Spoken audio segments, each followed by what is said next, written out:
Alors, on va partager un passage dans la parole de Dieu ensemble et on va parler de la foi. Voilà, la foi qui est quelque chose d'extraordinaire. La foi, par rapport à la parole de Dieu, c'est l'élément essentiel. Voilà. Parce que la parole de Dieu nous dit que sans la foi, on ne peut pas plaire à Dieu. Voilà. Donc on veut comprendre qu'est-ce que la foi.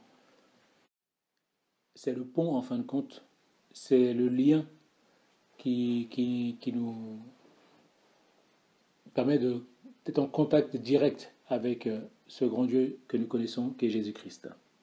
Alors, donc avant toute chose, on va prier ensemble.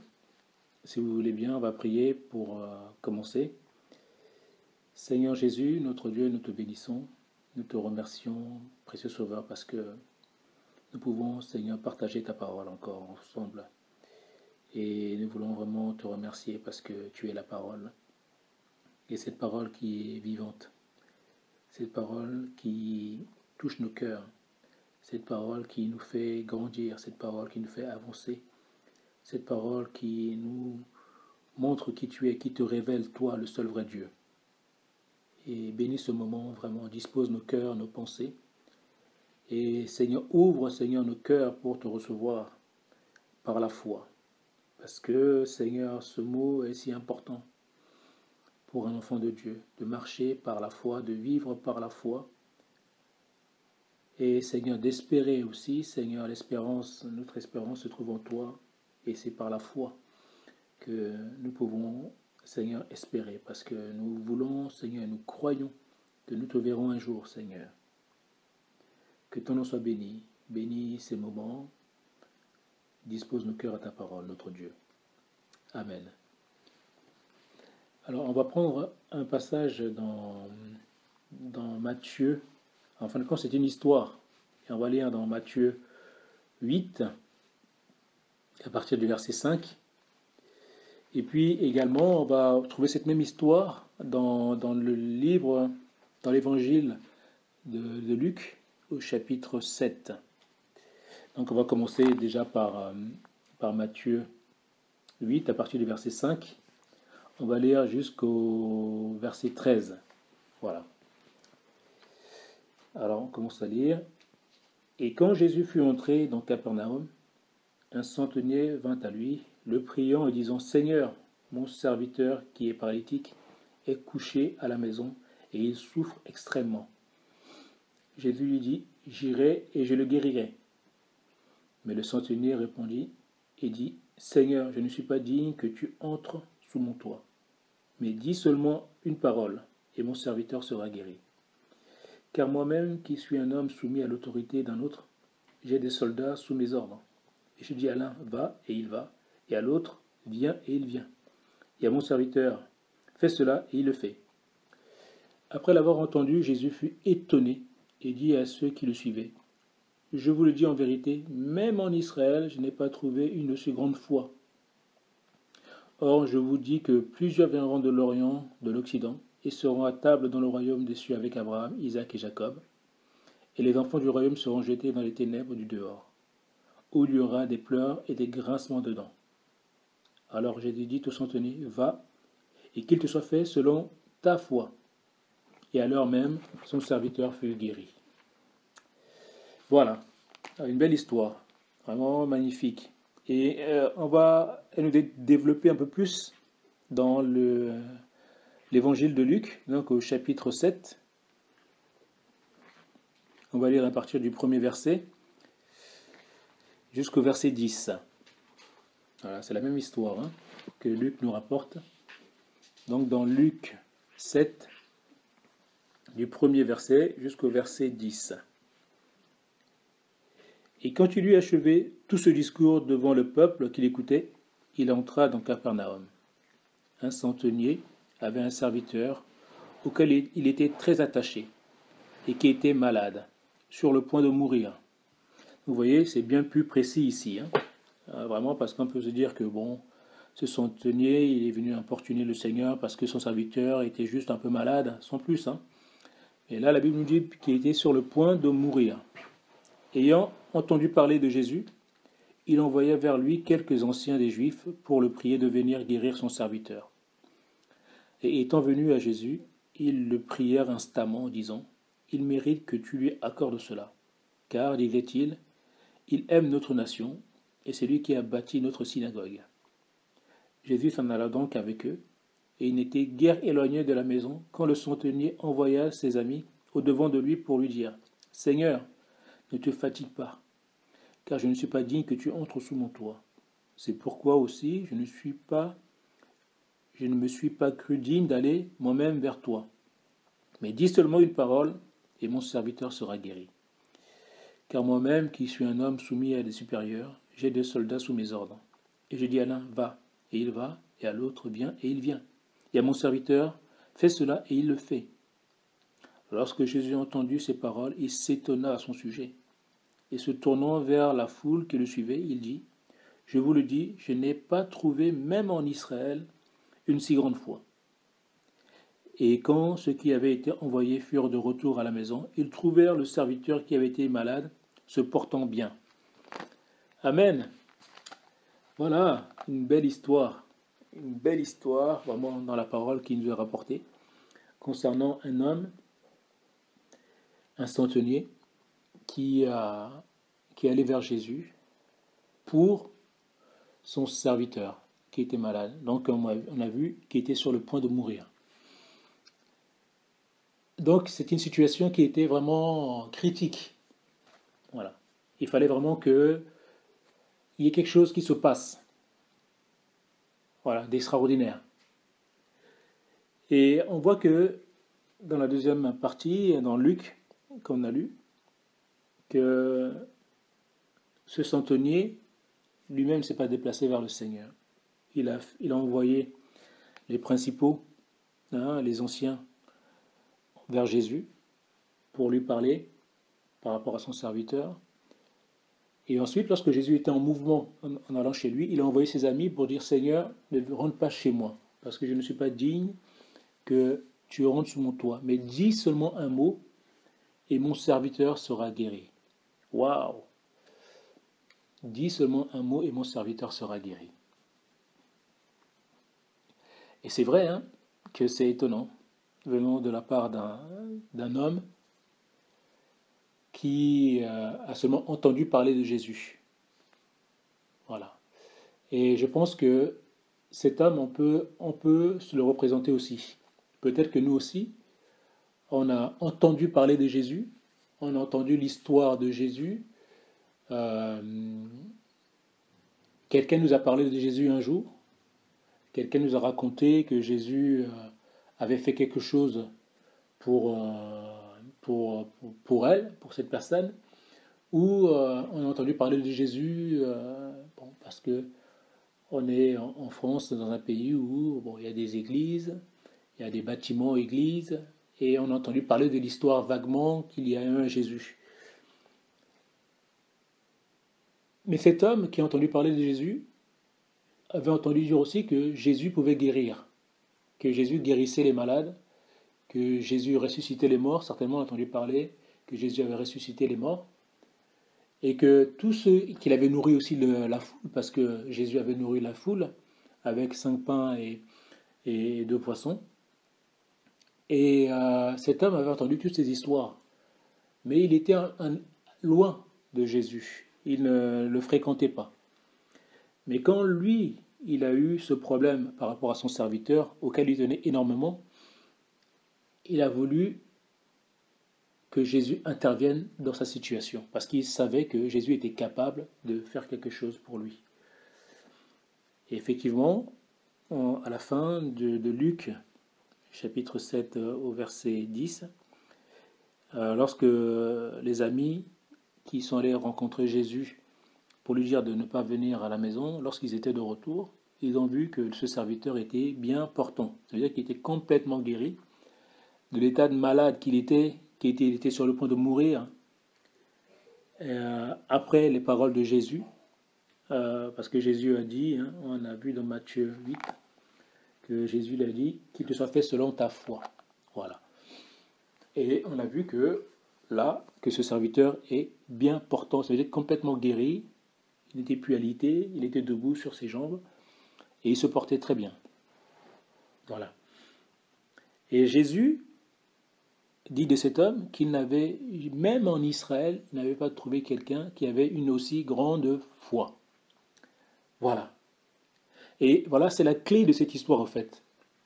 Cette histoire se résume à la foi que cet homme a mis en Jésus-Christ. Et la foi, c'est quoi? La foi, c'est seulement de croire. Voilà.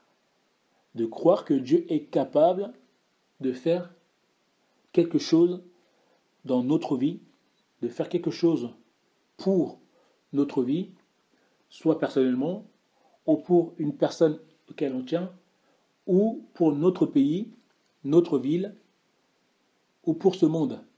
Voilà, parce que je pense que dans ce monde dans lequel nous vivons, si Dieu n'intervient pas, si le Seigneur Jésus n'intervient pas, ben on peut aller de catastrophe en catastrophe. Voilà. Mais je sais que le Seigneur Jésus, il est celui qui attend seulement qu'on vienne vers lui, comme cet homme a fait. Parce que si cet homme n'était pas venu vers le Seigneur Jésus, s'il n'est pas allé le voir, je pense qu'il aurait perdu son serviteur. Voilà, ça c'est sûr, c'est clair et net. Et je pense que nous, c'est pareil. Chacun d'entre nous, on doit aller vers le Seigneur. Voilà. On doit crier vers le Seigneur. On doit lui adresser notre demande. On doit lui parler, lui demander d'intervenir dans notre situation. Voilà. La parole de Dieu nous dit une chose qui est vraiment très importante. Et ça, on va le lire dans les Écritures, dans Romains 10 tout à l'heure, qui est vraiment important par rapport à nous, par rapport au salut. Il y a un livre dans la parole de Dieu qui nous parle vraiment de ce qu'est la foi et qui nous donne beaucoup d'exemples d'hommes qui ont marché par la foi. Parce qu'on peut se dire, oui, mais cette histoire dans la Bible est vraiment unique peut-être. Peut-être que cet homme-là, il est le seul à qui Jésus a rendu un bon témoignage disant qu'il n'a pas vu de si grande foi en Israël. Parce qu'il a cru que Jésus était capable de guérir son serviteur. Alors on va voir dans le livre, donc c'est Hébreux, hein, le livre d'Hébreux, au chapitre 11. Voilà. Et ce chapitre 11 nous expose vraiment qu'est-ce que la foi. Parce que la foi, effectivement, c'est de croire que Dieu est capable. Mais la foi implique une action. Voilà. Comme cet homme croyait que Jésus était capable de guérir son serviteur, qu'est-ce qu'il a fait? Il a envoyé des gens vers Jésus. Voilà, pour le prier de venir. Donc il a manifesté sa foi envers le Seigneur en l'invitant, en lui demandant d'intervenir. Voilà. Il n'a pas juste eu la foi, il n'a pas dit seulement que Jésus était capable de guérir et puis il reste chez lui et il regarde son serviteur mourir. Mais il a agi la foi. Donc il a envoyé des gens pour parler au Seigneur Jésus de sa situation. Donc la foi se met en mouvement. La foi doit se mettre en mouvement. La foi doit bouger. Voilà. La foi doit être active. La foi doit être vivante. Pas une foi morte. Voilà. Une foi morte, c'est je crois, mais je ne fais rien. Voilà. Mais si je crois, j'agis. Voilà. Et c'est ce qu'on va voir dans le livre d'Hébreux, chapitre 11, qui nous dit ceci. Or la foi rend présente les choses qu'on espère. Et elle est une démonstration de celles qu'on ne voit pas. car c'est par elle que les anciens ont obtenu un bon témoignage. Voilà, déjà on voit ici que la foi, c'est quoi? La foi, c'est... La foi rend présente, elle rend présente les choses qu'on espère. Voilà. Ça veut dire que la foi, même si tu ne vois pas la chose, par la foi, la chose se matérialise, en fin de compte. Voilà. Mais c'est pas quelque chose, c'est pas de l'imagination, c'est pas que je me concentre et puis après la chose apparaît. Non. Ici on parle de la foi en Dieu, hein, bien sûr. Voilà. C'est important. C'est la foi en Dieu. La foi dans ce grand Dieu que nous connaissons qui est Jésus-Christ. Donc, les anciens ont obtenu un bon témoignage, comme ce centenier a obtenu un bon témoignage de la part de Jésus-Christ, parce que Jésus s'est tourné vers la foule et a dit à son sujet qu'il n'a, même en Israël, il n'avait pas trouvé une aussi grande foi. Quel bon témoignage pour cet homme. Soyons des hommes de qui Jésus rend un bon témoignage, parce que nous marchons par la foi. Amen. Au verset 3, par la foi, nous comprenons que l'univers a été fait par la parole de Dieu, de sorte que les choses qui se voient n'ont pas été faites de choses visibles. Voilà. C'est ça la foi. La foi rend visibles les choses invisibles. La foi rend visibles les choses invisibles. Waouh!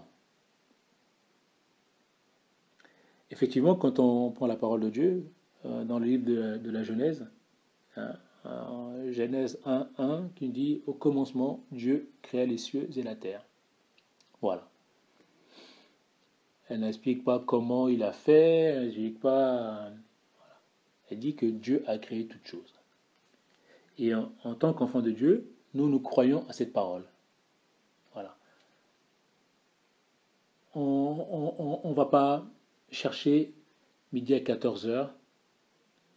On croit parce que la parole nous le dit. Nous croyons à la parole. Donc le livre de Genèse 1, chapitre 1, chapitre 2, nous parle de tout ce que Dieu a créé. Dieu a fait toutes choses. Les cieux, la terre, les animaux, les plantes, toutes ces choses-là, c'est Dieu qui les a créées. Voilà. Et c'est ce que dit ici la parole de Dieu. Par la foi, nous comprenons que l'univers a été fait par la parole de Dieu, de sorte que les choses qui se voient n'ont pas été faites de choses visibles. Effectivement, la parole de Dieu nous dit que Dieu a parlé et les choses sont venues à l'existence. Voilà. Et ça, vous allez le voir dans Genèse 1, chapitre 1 et chapitre 2, la création. Vraiment que Dieu a fait toutes choses parfaitement. Et la Bible nous dit que tout était bon. Ce que Dieu a fait était bon. Merveilleusement bon. Amen.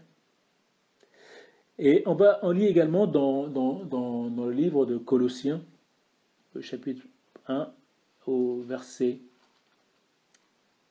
15 à 16, on voit également, on va le lire ensemble, hein.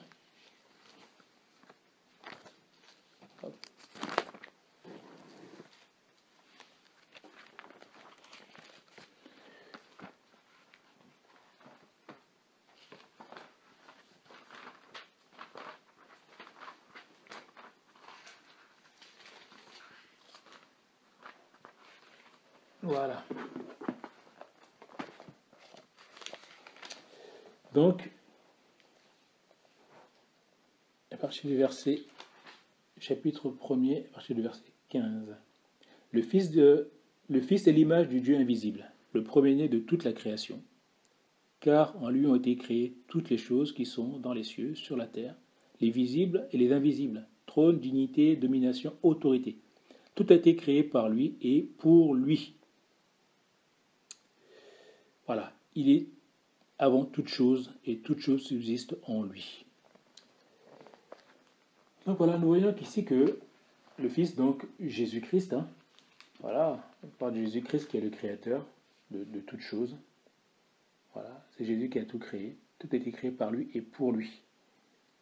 Je vous invite vraiment à lire ce chapitre premier chapitre de Colossiens aussi, parce que c'est vrai que ça nous révèle vraiment qui est Jésus-Christ. Voilà, le Créateur des cieux et de la terre. Il n'y a pas de distinction de différence entre ce qu'on a dit dans Genèse 1.1, au commencement Dieu créa les cieux et la terre, et Colossiens. Voilà, on voit que Jésus-Christ est vraiment Dieu. Il est le Créateur, celui qui a fait toutes choses. Que son nom soit béni. Voilà. Donc, on va revenir dans notre passage en Hébreu. Donc, Jésus, Dieu, a créé toutes choses par rapport, alors qu'il n'y avait absolument rien du tout. Il a créé toutes choses. Et c'est par la foi que nous comprenons ces choses-là. Et la parole de Dieu nous dit également un passage qui est vraiment très important pour nous. C'est Hébreu 11 à partir du verset 6. Or, il est impossible de lui être agréable sans la foi. Car il faut que celui qui vient à Dieu croit que Dieu existe et qu'il est le rémunérateur de ceux qui le cherchent. Voilà. Il est impossible de plaire à Dieu sans la foi. Voilà pourquoi la foi est quelque chose de vraiment très important dans la vie, dans la marche d'un enfant de Dieu. Celui qui s'approche de Dieu doit croire que Dieu existe et qu'il est le rémunérateur de ceux qui le cherchent. Celui qui s'approche de Dieu doit croire que Dieu est capable d'agir dans sa vie. Parce que Dieu est celui qui produit la foi en nous. Voilà, c'est par son esprit. Tout vient de lui. Il n'y a rien qui vient de nous. Il est l'auteur de notre foi. C'est lui qui met en nous cette foi. Et cette foi, il veut que l'on l'exprime vers lui. Que l'on puisse lui parler, lui demander, faire, agir avec lui. Et par la foi, les choses se manifestent. Amen. C'est vraiment important. La foi est le moteur. La foi est l'essence qu'on met dans le moteur avec lequel on peut avancer. Voilà. Nous sommes le corps, et dans ce corps, il faut qu'il y ait un carburant qui nous fasse avancer. Et ce carburant, c'est la foi. Voilà. Parce que sans la foi, on ne peut pas avancer. Sans la foi, on ne peut pas plaire à Dieu. Sans la foi, on ne peut pas lui être agréable. Et on disait tout à l'heure que les anciens ont obtenu un bon témoignage parce qu'ils ont marché par la foi. Et dans la suite, à partir du verset 7, on parle « Par la foi, Noé, ayant été divinement averti des choses qui ne se voyaient pas encore, craignit et bâtit l'arche pour la conservation de sa famille. Par cette arche, il condamna le monde et devint héritier de la justice qui est selon la foi. » Voilà. Encore, vous voyez, c'est par la foi encore. Noé, on peut voir son histoire dans Genèse 6, Genèse 7. On peut voir son histoire et on peut voir que Noé, Dieu a parlé et avant que le déluge ne se produise, avant que tout cela n'arrive, Noé a accepté ce que Dieu lui avait demandé de faire. Et donc par la foi, il a bâti cette arche. Voilà. Donc la foi rend visibles les choses invisibles, on disait tout à l'heure. Le déluge n'était pas encore là, mais Noé, qui était un homme de foi, a mis sa foi en action. Et vous savez, cette histoire de Noé, de l'arche de Noé, le déluge, ça ne s'est pas passé en un instant. Parce que quand on lit le passage de Genèse 6 et 7, on peut croire que ça a pris un an, 2 ans pour se passer. Non. Dans le livre de Genèse, à partir du verset 5 et au verset 32, on nous dit que Noé, il avait 500 ans quand il a eu ses fils, Sem, Cham et Japheth. Voilà. Et dans Genèse 7, à partir du verset 11, on nous dit que en l'an 600 de Noé, Noé est entré dans l'arche, il a bâti l'arche. Donc ça veut dire que Noé a mis 100 ans pour construire l'arche. 100 ans. Vous vous rendez compte? Ça veut dire que la foi, par la foi, dans la foi, il faut espérer. Il faut compter sur le Seigneur. Même si on ne voit pas encore la chose arriver, on doit compter sur le Seigneur. Parce que la chose va arriver certainement. Voilà, Noé a mis 100 ans pour construire l'arche, comme Dieu lui a indiqué de construire. Vous verrez le détail en lisant ces passages. Vraiment, c'est précis. Et pendant 100 ans, il a pris pour construire l'arche. Et vous savez que sa foi n'a pas été vaine, puisque vous connaissez l'histoire. Noé, sa femme, ses fils, les femmes de ses fils, ainsi que tous les animaux qui sont rentrés dans l'arche, ont été sauvés, tandis que tous les autres, ils ont péri à cause du déluge. Voilà. Donc ça veut dire que la foi, quand on marche par la foi, c'est dans le temps également que la foi se voit aussi dans le temps. On peut avoir la foi aujourd'hui, mais si on ne persévère pas dans la foi, on ne va pas obtenir la réponse à notre foi. C'est ça que ça veut dire. Voilà. Aujourd'hui, nous croyons en Jésus-Christ, qui est le seul Seigneur, le seul vrai Dieu, et nous savons, parce que la parole nous dit, et parce que Jésus l'a déclaré dans Jean 14, il a dit qu'il y a plusieurs demeures dans la maison de son Père, et qu'il allait nous préparer une place. Et lorsqu'il aura préparé la place, il reviendra nous chercher, afin que là où est-ce qu'il est, nous y soyons aussi. Donc ça veut dire que Jésus, il a fait une promesse. Et cette promesse, on l'a saisie par la foi. Voilà. Donc après la résurrection, après qu'il ait parlé pendant 40 jours, enseigné ses disciples pendant 40 jours, la Bible nous dit que le Seigneur Jésus est monté au ciel et que la nuit l'a dérobé du regard de ses disciples. La Bible nous dit également que des anges ont parlé aux disciples et ils leur ont dit ceci. Hommes, pourquoi vous arrêtez-vous de regarder au ciel? Parce que ce Jésus reviendra de la même manière que vous l'avez vu allant au ciel. Ça veut dire que les anges ont confirmé ce que le Seigneur a dit lui-même, qu'il reviendrait nous chercher. Voilà. Et le Seigneur n'est pas encore là, parce que nous sommes là. Mais on a cette espérance, on a la foi que Jésus va revenir nous chercher. Donc on marche par la foi. Et je vais vous dire une chose, c'est que les disciples, il y a 2000 ans en arrière, marchaient avec cette espérance. Et là, aujourd'hui, nous sommes en 2017. Et le Seigneur n'est toujours pas revenu. Voilà. Le Seigneur n'est toujours pas revenu. Mais on sait que les temps nous montrent, les situations nous montrent que Jésus est à la porte, qui va revenir très prochainement. On a cette espérance-là. On a cette foi que Jésus va venir nous chercher. Et comme dit la parole de Dieu, au son de la trompette, à la voix d'un archange et au son de la trompette, les morts en Christ vont ressusciter premièrement. Ensuite, nous les vivants, nous serons changés, transformés. Nous revêtirons ce corps glorieux et nous partirons à la rencontre du Seigneur dans les airs. Waouh! C'est une promesse qui est pour nous. C'est une promesse qui est sûre. Et ça, nous avons la foi, parce que Jésus l'a déclaré, qu'il va revenir nous chercher. Et comme nous croyons en ce que Jésus dit, puisque nous nous appuyons sur lui, puisque c'est lui qui met cette foi en nous, cette espérance en nous, nous savons et nous verrons Jésus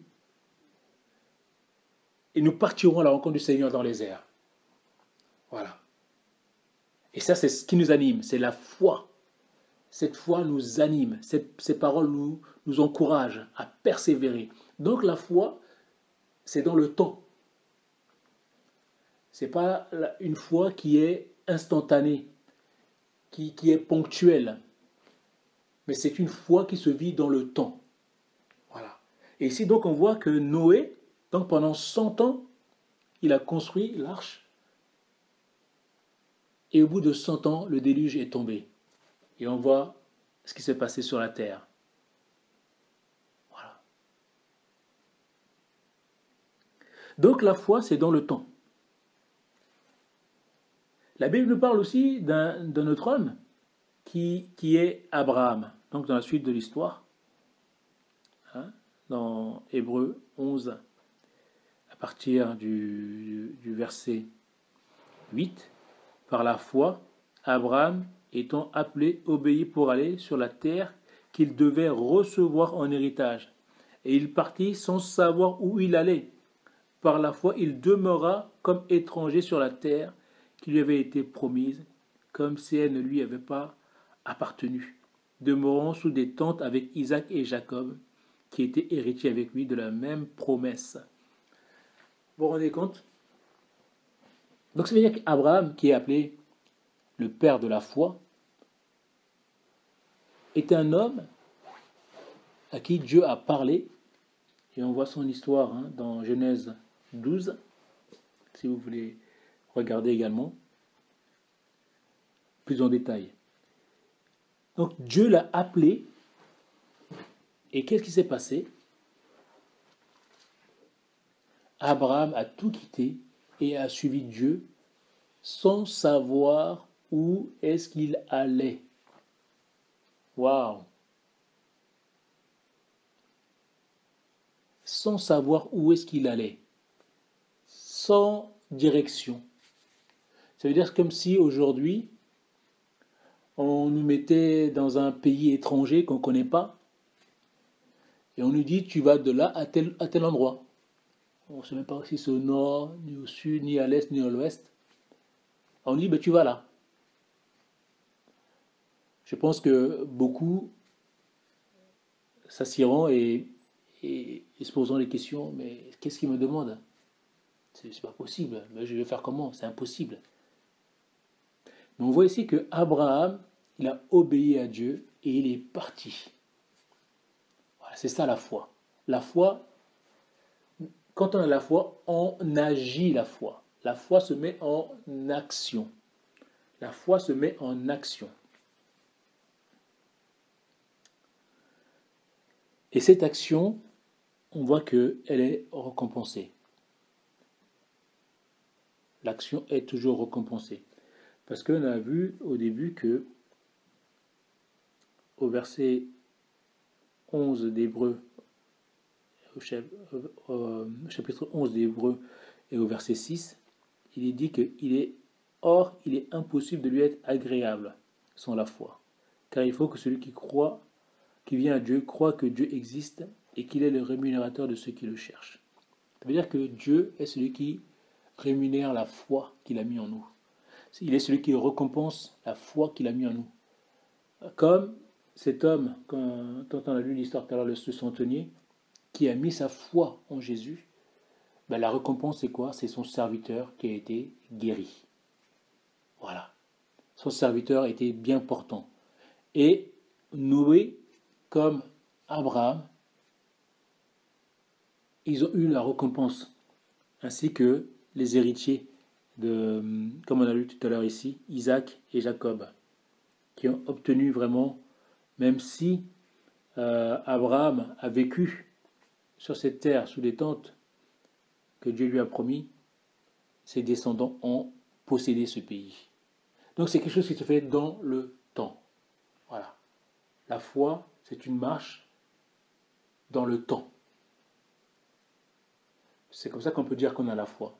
Parce que si on dit qu'on a la foi aujourd'hui, et dès qu'il y a une situation qui se passe, ben la foi elle est renversée, donc on a perdu la foi. On ne peut pas dire qu'on marche par la foi puisqu'on a abandonné. Il suffit qu'il y ait une situation qui vienne perturber notre marche on baisse les bras, on abandonne, on se détourne.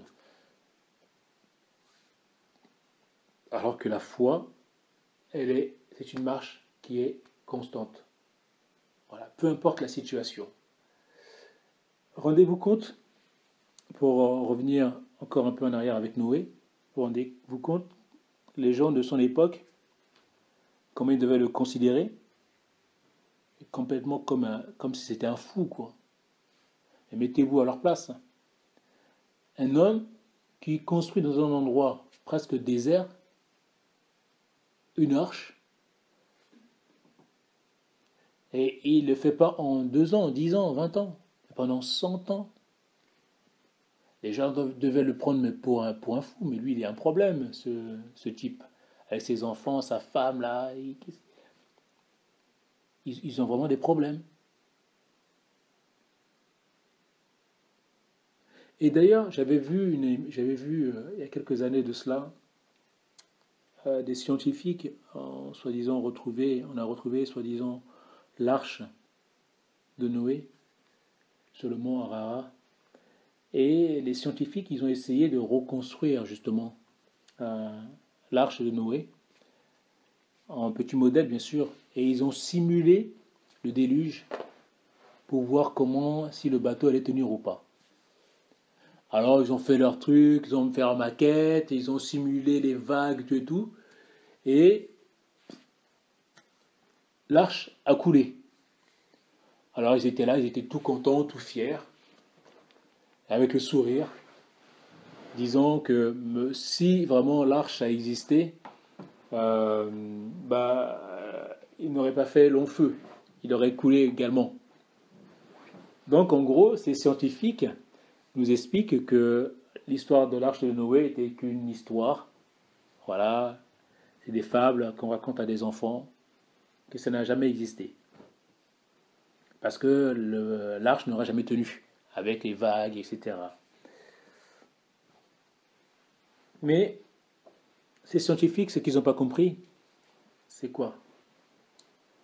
Ils n'ont pas compris que Noé a agi selon la parole de Dieu. Et ces scientifiques ont omis Dieu dans l'histoire. Pourquoi? Effectivement, je serais d'accord avec eux si je raisonne humainement parlant. Ils ont simulé, ça a coulé. Effectivement. Peut-être que scientifiquement, c'est impossible. Mais vous savez, nous, on sert le Dieu de l'impossible. Ce qui est impossible à l'homme est possible à Dieu. Waouh! Ce qui est impossible à l'homme est possible pour Dieu. Voilà. Notre Dieu, Jésus-Christ que nous servons, il est le Dieu de l'impossible. Voilà. Et il a démontré, au travers de ce qu'il a fait avec Noé, parce que Noé est sorti de l'arche, sa famille, et ils n'ont pas coulé. Vous savez, Dieu renverse notre raisonnement. Dieu renverse notre logique. Dieu renverse ce sur quoi nous pouvons fonder notre marche. Dieu renverse les lois de la gravité. Parce que je vais vous lire un passage dans la parole de Dieu pour vous montrer ça. Voilà. C'est pour vous montrer que même si la science prouve A par A plus B que cela est impossible, que l'arche n'a pas pu tenir,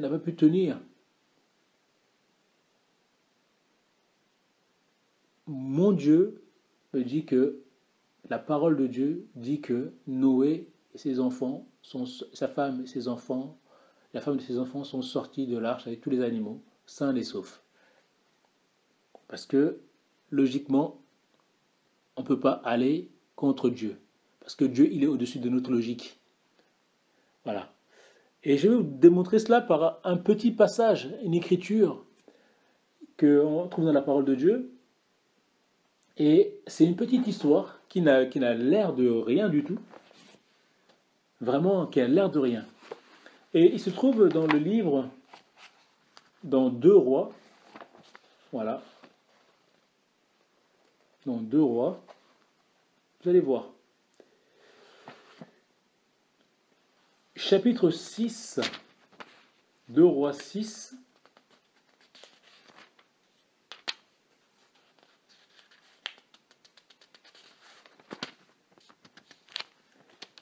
de 1 à 7. Alors écoutez bien. Les fils des prophètes dirent à Élisée, voici le lieu où nous sommes assis devant toi est trop étroit pour nous. Allons jusqu'au Jourdain, nous prendrons là chacun une poutre, et nous y ferons un lieu d'habitation. Élisée répondit, allez. Et l'un d'eux dit, consens à venir avec tes serviteurs. Il répondit, j'irai. Il partit donc avec eux. Arrivés au Jourdain, ils coupèrent du bois. Et comme l'un d'eux abattait une poutre, le fer tomba dans l'eau. Il s'écria, ah, mon Seigneur, il était emprunté. L'homme de Dieu dit, où est-il tombé? Et il lui montra la place. Alors Élisée coupa un morceau de bois, le jeta à la place et fit submerger le fer. Puis il dit, enlève-le. Il avança la main et le prit. Waouh! Cette petite histoire n'est pas là dans la parole de Dieu pour nous dire que c'est quelque chose de banal. Est-ce que vous vous rendez compte que la loi avec Dieu, ce qui pour nous paraît impossible, là pour Dieu devient possible. Est-ce que dans votre vie, vous avez déjà essayé de faire flotter le fer sur l'eau? Bon, quand on était petit, on a fait des exercices à l'école pour voir la densité. On voit que la boue, la terre, lorsqu'on mélange avec de l'eau, on voit que la terre vient en dessous, l'eau passe au-dessus. Et quand on mélange de l'huile avec de l'eau, on se rend compte que l'huile est plus légère que l'eau, donc elle flotte en surface. Et ça, on a fait l'exercice quand on était petit. Donc ça, c'est la loi, ça. C'est des lois contre lesquelles on peut rien dire. Voilà, c'est logique pour nous. Mais vous voyez, ce qui est logique pour nous, pour Dieu ne l'est pas dans cette histoire. Parce que Élisée, serviteur de Dieu, a pris le bois, il a jeté à la place où le fer était tombé, et le fer est remonté à la surface. Est-ce que vous vous rendez compte de ça? Avec Dieu, ce qui paraît impossible devient possible. C'est simplement pour dire ça. C'est que notre pensée, nos pensées, ce qui pour nous est logique, ne l'est forcément pas pour Dieu. Voilà. Parce que Dieu, il est plus fort que notre logique. Dieu est plus grand que notre logique. Voilà. Tout ça pour vous dire quoi? C'est que, pour en revenir, je parlais de Noé, donc ce que ces scientifiques ont essayé de démontrer dans ce qu'ils ont fait, dans leurs maquettes, etc. Et ils étaient vraiment très contents, ils rigolaient. Ils ont oublié quelque chose qui est vraiment important dedans, c'est que dans l'histoire, Dieu était là. Et Dieu est capable de rendre possible l'impossible. Amen. Dieu est capable de rendre possible l'impossible. Voilà, c'est pour ça que, et tout ça c'est par la foi. Amen. Par la foi. Donc la foi est une arme qui est vraiment redoutable. Par la foi, on peut vivre le surnaturel. La foi nous fait vivre le surnaturel. Et ça, il faut qu'on le réalise. Pourquoi? Parce que lorsque nous nous adressons à notre Dieu, Et lorsque nous venons à lui par la foi, nous vivons les choses extraordinaires. Parce que la foi rend visible l'invisible. La foi rend possible l'impossible.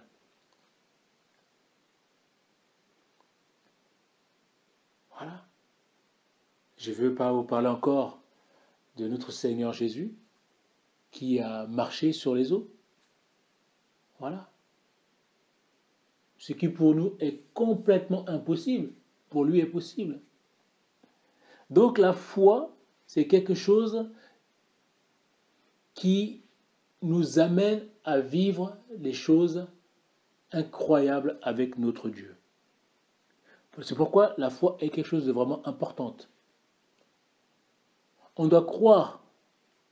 La foi, c'est croire que Dieu est capable d'agir dans une situation quelconque. Que Dieu est capable d'aller et de faire ce qui pour nous paraît impossible. C'est ça la foi.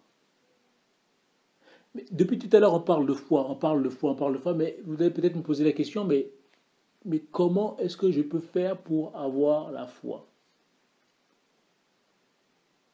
Comment la foi peut venir en moi? Parce que moi, j'entends toutes ces belles histoires, j'entends tout ce que la parole dit, et je veux avoir la foi, mais comment je peux avoir la foi?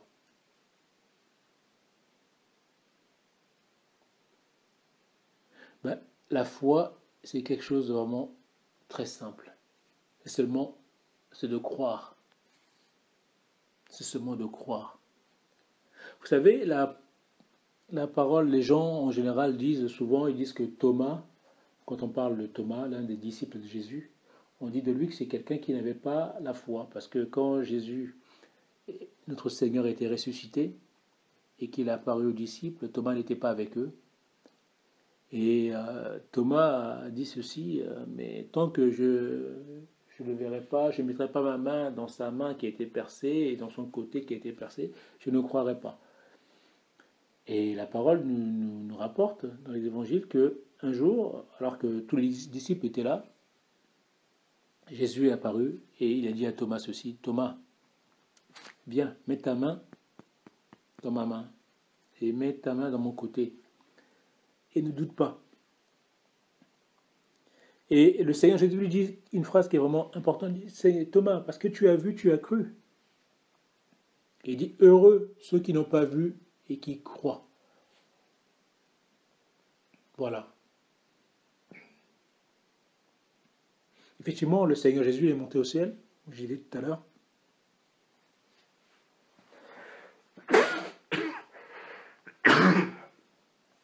Pardon. Et nous ne le voyons pas.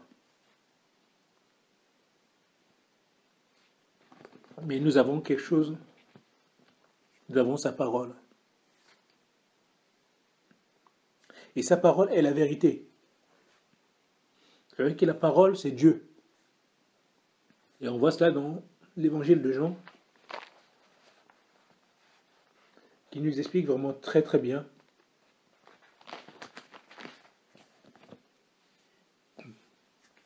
l'évangile de Jean, au premier chapitre, premier verset.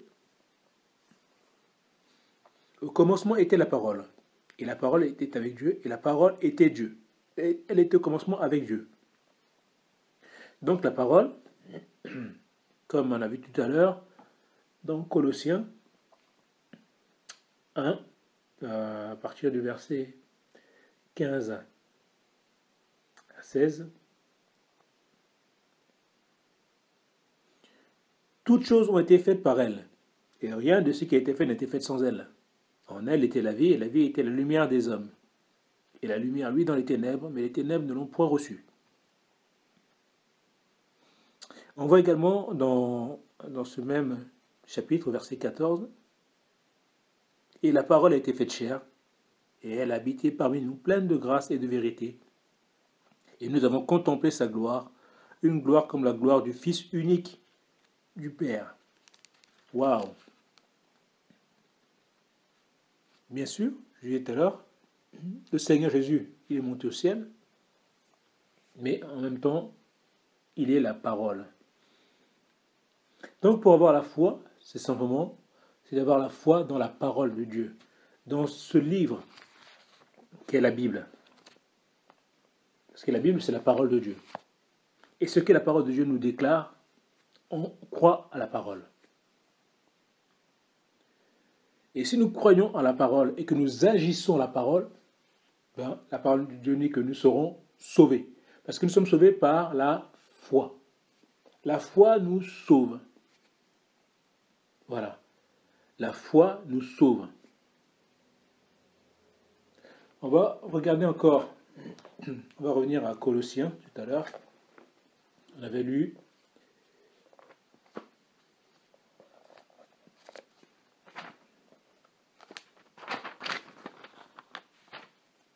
hop là.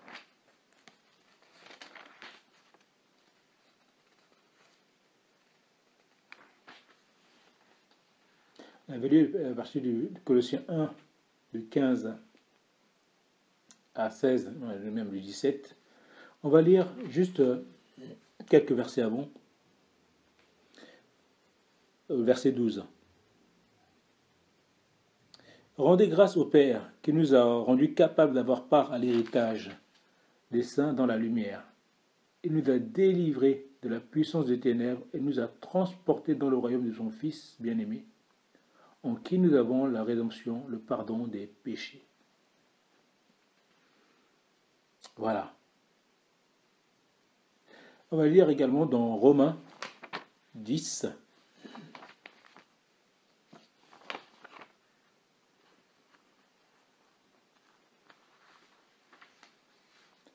Romains 10, de 9 à 11.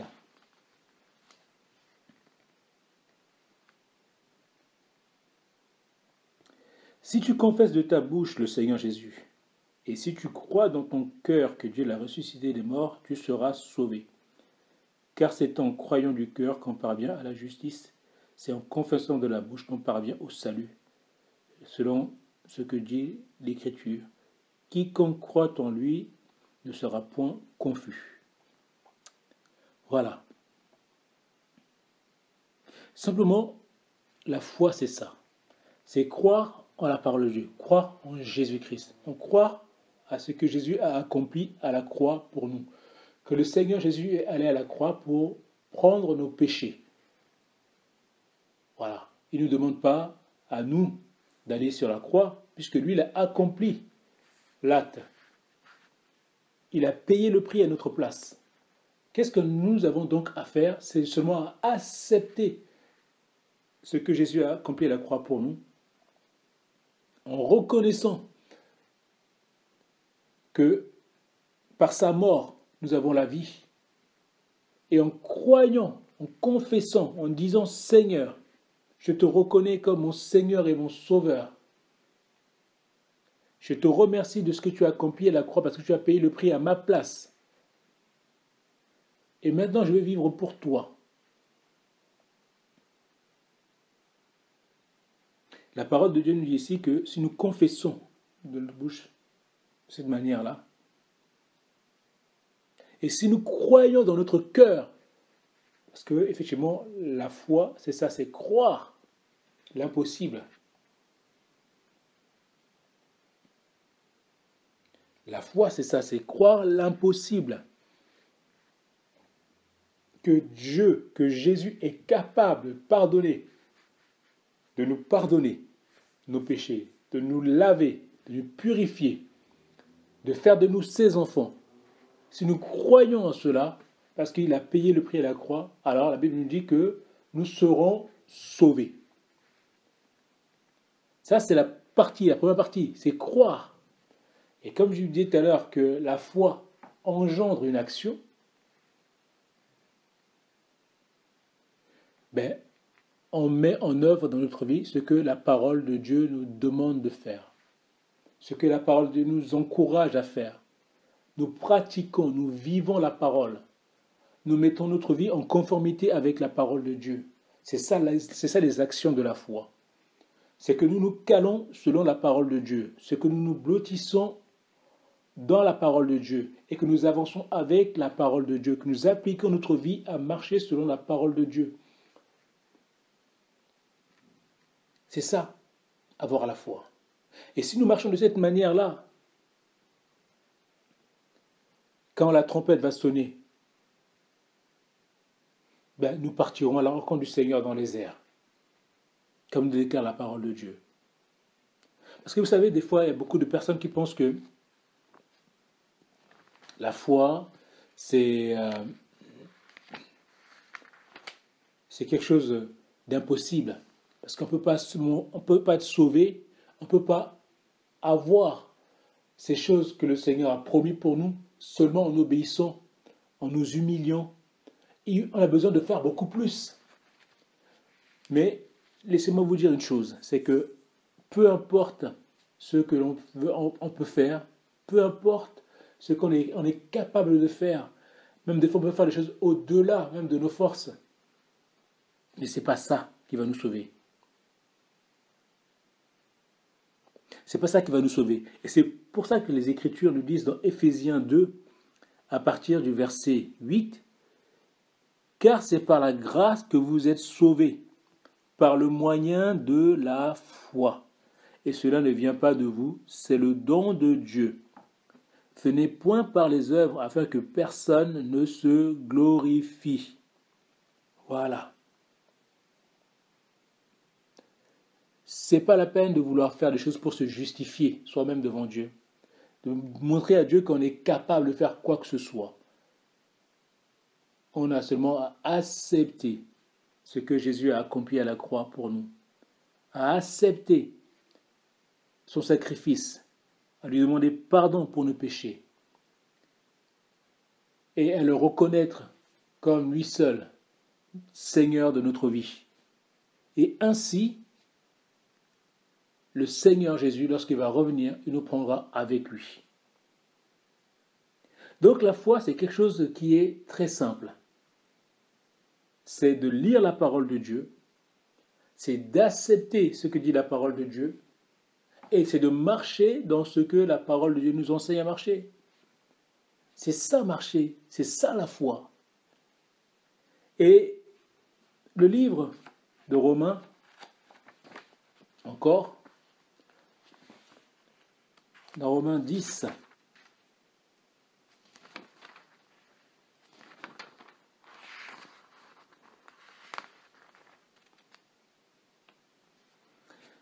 verset 17, nous dit « Ainsi la foi, donc la foi, vient de ce qu'on entend, et ce qu'on entend vient de la parole de Christ. » Amen. La foi, quand vous dites comment faire pour avoir la foi, on pense que c'est quelque chose de très difficile. On pense que c'est quelque chose voilà, il faut avoir une certaine culture, il faut avoir une certaine connaissance pour saisir la foi, pour vivre la foi, pour acquérir la foi. Non. La foi, c'est seulement accepter la parole de Dieu et marcher dans la parole de Dieu. C'est aussi simple que ça. Voilà. La foi, c'est ça, c'est accepter la parole et marcher dedans.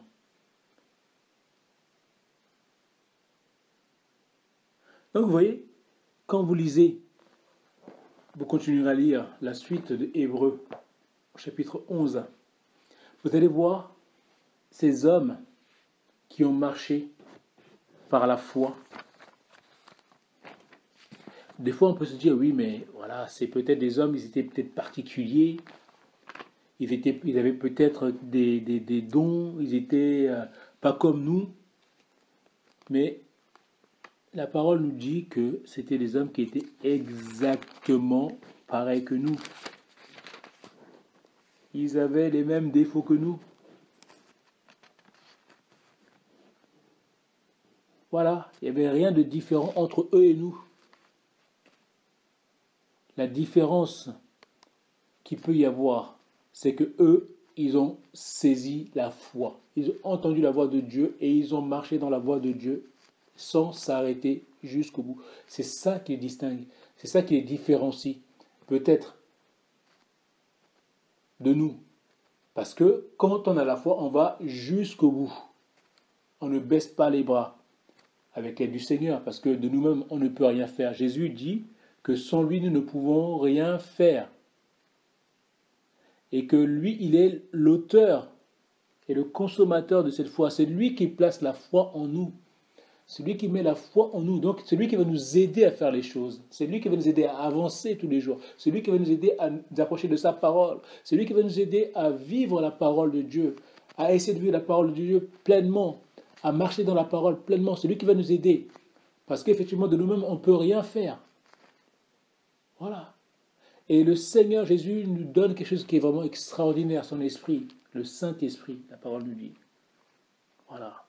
Dans le livre des Actes des Apôtres, lorsque le Seigneur monte, avant qu'il ne monte au ciel et qu'il laisse ses disciples, il leur a dit de ne pas vous éloigner de Jérusalem, mais d'attendre ce que je vous ai promis, leur dit-il, ce que le Père vous a promis. Voilà. Et il dit, mais vous recevrez une puissance, le Saint-Esprit survenant sur vous, et vous serez mes disciples. Vous recevrez une puissance. Effectivement, c'est par la puissance de son esprit, l'esprit de notre Dieu en nous, que nous pouvons marcher par la foi. Que nous pouvons marcher dans la foi. Sans lui, on ne peut rien faire. Et c'est le Seigneur, c'est l'Esprit de Dieu qui nous convainc. Quand on lit la parole de Dieu, c'est lui, son esprit qui nous convainc. C'est son esprit qui nous parle et qui nous aide à mettre notre vie en conformité avec la parole. C'est l'Esprit de Dieu qui nous dit, tu vois là, cette situation, tu vois ce que tu viens de lire là, il faut que tu le vives. Il faut que tu marches dedans. Mais le Seigneur va nous aider justement à aller dedans. Et ça, c'est par la foi. Voilà. Or, sans la foi, il est impossible de lui être agréable. Car il faut que celui qui s'approche de Dieu croit que Dieu existe et qu'il est le rémunérateur de ceux qui le cherchent. Voilà. Sans la foi, il est impossible d'être agréable à Dieu. Alors soyons des hommes et des femmes de foi. Soyons des gens qui marchons par la foi. Soyons des gens de foi. Pas des foi dans notre capacité, mais la foi en Dieu, en Jésus-Christ, notre Seigneur et notre Sauveur. Parce qu'il est capable de nous garder près de lui, de nous amener à lui.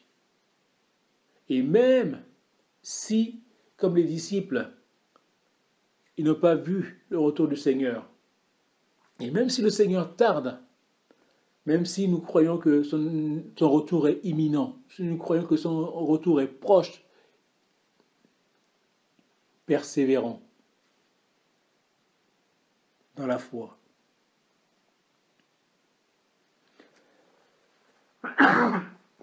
Pardon.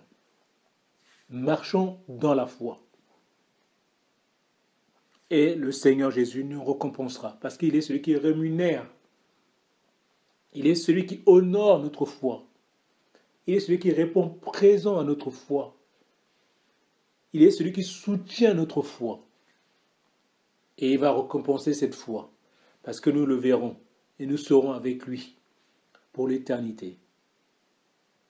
Amen. Donc merci Seigneur Jésus vraiment pour cette parole d'encouragement. La foi, une arme très puissante, sans laquelle on ne peut pas avancer avec le Seigneur, sans laquelle personne ne peut voir notre Dieu. Personne, parce qu'on ne lui sera pas agréable. Alors soyons des hommes de foi, saisissons la foi, marchons dans la foi en Jésus-Christ, dans la parole de notre Dieu, et que toute la gloire revienne à Jésus-Christ dans notre vie. Je vais vous inviter à prier, et on va demander au Seigneur qu'il augmente notre foi, parce que les disciples de Jésus lui ont fait cette prière-là également. Seigneur, augmente notre foi.